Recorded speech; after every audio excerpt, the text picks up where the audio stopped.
We provide you the platform to turn your dreams into reality. Give wings to your aspirations with KR Mangalam University.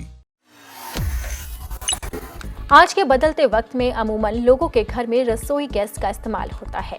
हम सोचते हैं कि रसोई gas के आने से महिलाओं को धुएं से आज़ादी मिली है, लेकिन उनके लिए नई मुसीबत खड़ी हो गई है, वो भी रसोई गैस की वजह से।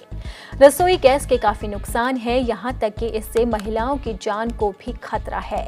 महिलाओं को कैंसर भी हो सकता है। ये हम नहीं बल्कि एक रिपोर्ट में दावा किया जा रहा है।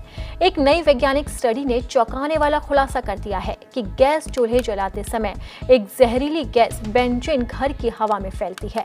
बेंजीन एक केरोसिनोजोन यानी कि कैंसर पैदा करने वाला केमिकल है, जिसे WHO ने ग्रुप 1 में मानव कैरोसिनोजेन की सूची में रखा है।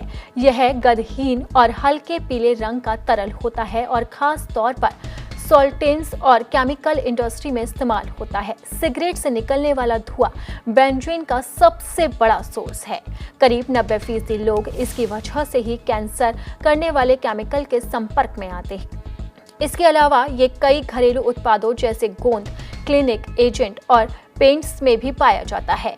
ये रिसर्च अमेरिका की national institute of standard and technology के मॉडल का उपयोग करके की गई।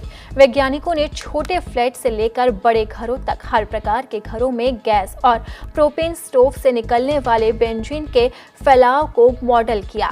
इसके बाद अमेरिकी पर्यावरण संरक्षण एजेंसी के हेल्थ रिस्क असेसमेंट में फ्रेमवर्क से ये आकलन किया गया कि बेंजीन से कैंसर का कितना जोखिम होता है। खासकर ब्लड कैंसर से इसका सीधा संबंध पाया गया, क्योंकि बच्चों का शरीर छोटा होता है और उनकी सांस की दर अधिक होती है, इसीलिए उनके लिए खतरा वयस्कों की तुलना में लगभग 2 गुना पाया गया है।